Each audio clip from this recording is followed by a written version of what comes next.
Right. ఏం పేరేనా మీ పేరు? కట్టల నరసయ్య ముదిరాజు. కట్టల నరసయ్య ముదిరాజు గారు ఎన్రోల్ చేయించుకున్నారా ఈ ఓటు మన గ్రాడ్యుయేట్ ఎలక్షన్స్?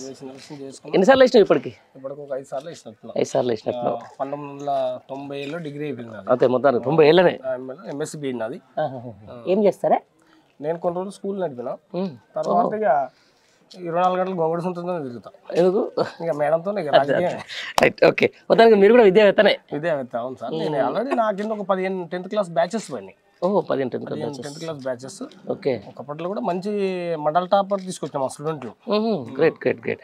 ఓకే, ఏమనుకుంటున్నారు మరి గ్రాడ్యుయేట్స్ ఈసారి ఎమ్మెల్సీ ఎలక్షన్స్? అంటే సాధారణమైన ఎన్నికలు వేరు, గ్రాడ్యుయేషన్ ఓట్లు వేరు. అవును. ఎందుకంటే ప్రతి ఒక్క గ్రాడ్యుయేషన్ కరెక్ట్ ఆలోచించి ఓటేయగలడు. అవును. ఎట్లా అంటే ఎవరు కరెక్ట్ వ్యక్తి, ఏ రకంగా పోతే కరెక్ట్, ఏ మార్గంలో ఎన్నుకుంటే కరెక్ట్. ఇప్పుడు నిరుద్యోగులకు ఎవరు ఎట్లా చేయగలరు? ఇప్పుడు వాస్తవానికి మనకు వేరే ఎక్స్ పార్టీ ఆయన ఎవడు తీర్మాన్ మల్లన్న ఉన్నాడు. పోయినసారి వాళ్ళు తీర్మాన్ మల్ల అవకాశవాది. వాడు ఏదంటే వానికి పైసలు తప్ప ఇంకోటి లేదు. వాని బతికే పైసలు బతుకు. ఈ రోజు విద్యావేత్తలు ఏంటంటే ఎడ్యుకేషన్ మీద అవగాహన ఉన్న ఏ వ్యక్తి అయినా రాకేష్ అన్నకే ఇస్తారు. ఎందుకంటే ఆయన బిట్స్ పిలాన్లో గోల్డ్ మెడలిస్ట్. అంటే ఫర్ ఎగ్జాంపుల్ నేను ఇప్పుడు పరిస్థితులు రాకేష్ అన్న వస్తేనే మారుతాయని అంటలేను. బట్ ఇప్పుడున్న పరిస్థితిలో తీర్మాన్ మల్లన్న ఏరు ఎవ్వడేయడు. వాడిని నమ్మే పరిస్థితులు ఎవ్వరు లేరు. ఒక ఎడ్యుకేషన్ వ్యక్తిగా ఒక నిరుద్యోగులకు మంచి చేస్తాడనే ఆలోచనతోని విధానంతోనే రాకేష్ అన్నకే ఇస్తారు. 99% ఖచ్చితంగా రాకేష్ అన్నకు అవకాశం ఉంటుంది. ఇదే చెప్తున్నాను చాలా మటుకు. అంటే ఒక అవకాశవాదం ఇటు వీళ్ళు కూడా మొత్తుకుంటున్నారు. ఒక నయం పోతే మళ్ళీ నయం వస్తాడు వీళ్ళు అంతా. ఈ సెటిల్మెంట్లు, ఈ దందాలు, ఈ జర్నలిజం ముసుగులో అంటే ఒకరిని టార్గెట్ చేయడం, ఆ టార్గెట్ చేసిన తర్వాత ఈ సెటిల్మెంట్లు, అంగిలాగి సిద్ధాంతం అన్నోడు కాస్త ఇలా వెల్ఫేర్ కార్లో తిరుగుతున్నాం.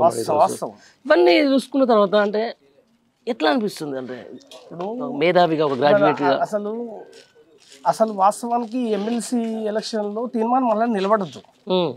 అసలు ఎలిజిబుల్ క్యాండిడేట్ కాడు ఆయన. రాజకీయం నేను చెప్తున్నా, రాజకీయంగా పనికిరాడు అని చెప్తున్నా. అవకాశవాద రాజకీయం ఆయనది.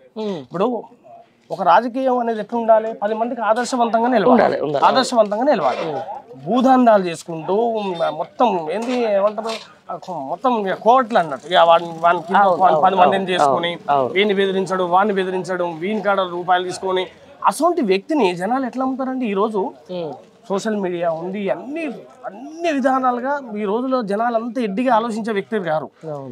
మళ్ళీ పోయి పట్టభద్రులు అంటే యాజ్ ఏ గ్రాడ్యుయేషన్ వ్యక్తులు అంత ఈజీగా ఈ రోజు ప్రతి ఒక్కరు పేపర్ చదువుకుంటూ అన్ని టీవీలలో చూసుకుంటూ ఆయన చేసే విధానాలు అన్ని తెలుసుకుంటూ కూడా తీర్మానం వల్ల నాకు ఎట్లా వేస్తారని అనుకుంటారు. ఆయన ఎట్లా నిలబడ్డారో నాకైతే అర్థమవుతలేదు. అవును, గతంలో ప్రశ్నించే గొంతుగా అని చెప్పేసి ఇండిపెండెంట్గా పోటీ చేసిండు. ఒకసారి కాంగ్రెస్ చేసిండు, ఆ తర్వాత ఏమంటే కడవైపు బీజేపీకి వచ్చిండు, ఆ తర్వాత నవనిర్మాణ పార్టీ ఆయన ఒక టీ అని అది పెట్టుకున్నాడు. ఇప్పుడు తర్వాత అధికార పార్టీలో ఉన్నాడు. ఎక్కడో అడుగులో ఉన్న కాంగ్రెస్ని పాల్గొని జీవిగా చూసి లేపునని అని చెప్పేసి చెప్తా ఉన్నాడు ఈరోజు. అంటే ఇట్లాంటి ఒక స్ప్లిట్ పర్సనాలిటీ జర్నలిస్ట్ గా మేము కూడా గౌరవించవచ్చు. ఒక విలువలు ఉన్నంత వరకు, గౌరవం కాదంటే ఒక విలువలు ఉన్నంత వరకు మేము 14-15 నుంచి ఉన్నాం. కానీ మాకు లేనిది ఇప్పుడు ఆయన అంటే ఒక ప్రాపగండ చేసుకుంటూ ఒక కుటుంబం మీద, ఒక ప్రభుత్వం మీద చేసుకుంటూ ఈరోజు అధికార పార్టీలో ఉన్నటువంటి కండు వేసుకుని ఎమ్మెల్సీ నిలబడతా అంటుంది. ఆయన ప్రశ్నించే గొంతుగా విలువ ఉంటుందా? లేదు, ప్రశ్నించే గొంతుగా కాదండి. ఆయన కేవలం ఎప్పుడైతే అధికార పార్టీ కండు వేసుకుంటూ గతంలో కొంచెం ఇండిపెండెంట్ గా చేసినప్పుడు కొంచెం వాల్యూ ఉండే. అరే వాస్తవమే మల్లన్న కొంచెం కొన్ని ప్రశ్నిస్తుండే అనుకున్నాం. కానీ ఈ 4 ఏళ్లలో ఆయన మొత్తం టోటల్ తెలిసిపోయింది. గొంతుకే కాదు, వాడు ఏమైనా డబ్బులు తీసుకున్న గొంతుకే. అంతేగా మెయిన్ బ్లాక్ మెయిల్ దందా అసలు రాజకీయాలకు తీర్మానం మల్లన్న పనికిరాడు. వాస్తవానికి నేను ఫస్ట్ నుంచి అదే చెప్తున్నా. తీర్మానం మల్లన్న అన్నాడు వాస్తవంగా దొంగ. ఓపెన్ గా చెప్తున్నా. కాంగ్రెస్ గవర్నమెంట్ ఏదో విధానంతో వచ్చి చెప్పింది. వానికి కండగా 4 రోజులు ఏమో కేసీఆర్ పక్కన ఉంటాడు, 4 రోజులు ఈయన పక్కన రేవంత్ రెడ్డి అంటాడు, 4 రోజులు ఇంకోటి అంటాడు, నేనేమో ఇండిపెండెంట్ అంటాడు. ఏ రకంగా కరెక్ట్ అండి? రాజకీయ విలువలు లేని వ్యక్తి తీర్మానం వల్ల అంతే. రైట్. ఇప్పుడు ఇదే చూస్తున్నాం. అంటే ఎట్లా ఉందంటే మీరు అన్నట్టు ఒక ప్రశ్నించే గొంతుకకు, ఒక ప్రశంసించే గొంతుకకు తేడాలు చాలా జరుగుతూ ఉన్నాయి. ఈరోజు బీఆర్ఎస్ పార్టీకి సంబంధించిన దాంట్లో ఏనుగుల రాకేష్ రెడ్డికి ఇచ్చింది. ఆయన బ్రిడ్జ్ పిల్లని మంచి గోల్డ్ మెడలిస్టు. ఇట్లా ఆయనకి వెళ్ళిపో అవకాశాలు ఎట్లా ఉన్నాయి? కంపల్సరీ ఇప్పుడున్న పరిస్థితుల్లో తీర్మానం మల్లన్న అనే వ్యక్తికి అయితే ఓట్లు అయితే నేనేమంటానంటే రెండో ప్రాధాన్యత కాదు, మూడోది కూడా వేయడానికి వాస్తవంగా చెప్తున్నా. ఎందుకంటే గతంలో రాజకీయ విలువలకు దెబ్బతీసిండు, రాజకీయ విలువలనే దెబ్బతీసిండు. అది వాస్తవం. వాస్తవంగా అర్థం చేసుకోండి. అవును. ఇప్పుడు ఒక పట్టభద్రులు అంటే అంత ఈజీ కాదు. ఒక పట్టభద్రులు ఆలోచించే విధానం వేరుంటుంది. గతంలో నేను ఇండిపెండెంట్గా వస్తున్నా, నేను ఏదో చేస్తా, మీరు అన్నారు ప్రశ్నించే గొంతుకు అన్నారు. ప్రశ్నించే గొంతు కాదు, పైసలు తినే గొంతుకు ఆయన. వాస్తవంగా మీరు ఉన్నారండి, మీరు ఈ 15 ఏళ్ళ సంది జర్నలిస్ట్ చేస్తారు. జర్నలిస్ట్ అంటే మాకు మంచి అభిప్రాయం ఉన్నది. మేము కూడా ఏంటంటే మేము ఒక MSc BD చేసి మేము ఎడ్యుకేషన్ వ్యవస్థలో ఉండి, మరి మీరెందుకు డెవలప్మెంట్ కాలే? అంతే కదా. నేను అడుగుతున్నాను, మీరు ఎందుకు కాలేదు? ఆయన ఎందుకండి అంటే ఆయన వేలన్నీ వక్రదారులు, మొత్తం అడ్డమైన మార్గాలు, ఆయనకు వ్యవస్థ మొత్తం బ్లాక్ మెయిలింగ్ దందా. కాబట్టి తీన్మార్ మల్లన్న అనే వ్యక్తి ఇప్పుడు పట్టభద్రులలో వరంగల్ ఖమ్మం దాంట్లో ఆయన అసలు వాస్తవంగా పోటీదారుడు కాడు. ఈ రోజుకు ఏ రకంగా ఆలోచించినా, పట్టభద్రులు ఆలోచించినా రాకేష్ అన్న వాస్తవంగా మంచి వ్యక్తి, మంచి చేస్తాడు. ఎందుకంటే రేపు శాసన మండలి పంపిస్తే ఆయన ద్వారా మనకి ఏదైనా నిరుద్యోగులకు మంచి జరుగుతుందన్న అభిప్రాయంతో ఉన్నాం మేము. ఇది ఒకటి. నాకంటే మొన్న సాక్షాత్ ఇప్పుడున్న ముఖ్యమంత్రి ఏమంటాడు, అసలు ఆ శాసన మండలి అనేది రియల్ ఎస్టేట్ బ్రోకర్లకు ఒక అడ్డగా మారింది అది అని చెప్పేసి అంటారు. బ్రోకర్లకే టికెట్ ఇచ్చిన అనుకోవచ్చా?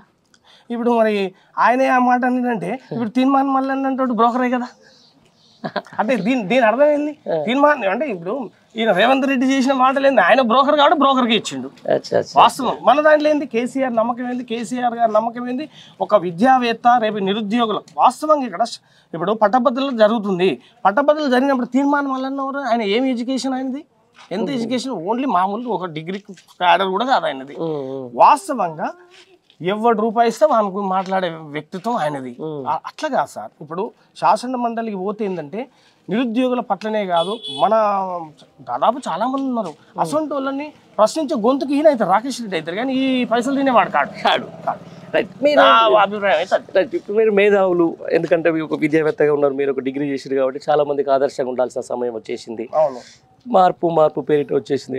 కాంగ్రెస్ గవర్నమెంట్ వచ్చేసింది, ఒక 6 నెలలు నడుస్తూ ఉంది. అంటే ఈ 6 నెలల్లో అంతా ఎలక్షన్స్ ఇవన్నీ ఉన్నాయని కూడా అనుకుందాం. ఎలా అనిపిస్తుంది? ఇప్పుడు ఒక్కటే సార్, 6 నెలలు కాంగ్రెస్ గవర్నమెంట్ వచ్చింది. కాంగ్రెస్ గవర్నమెంట్ రావడానికి ఎన్ని అబద్ధాలు ఆడిరో మీకు తెలుసు, అన్నీ తెలుసు. 6 గ్యారెంటీలు అని అందులో 318 గ్యారెంటీలు ఉన్నాయి.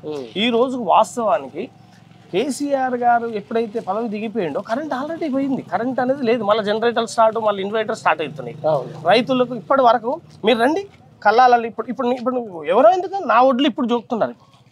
ఇంకా దాదాపు ఇంకా 10 లారీల ఒడ్లు ఉన్నాయి.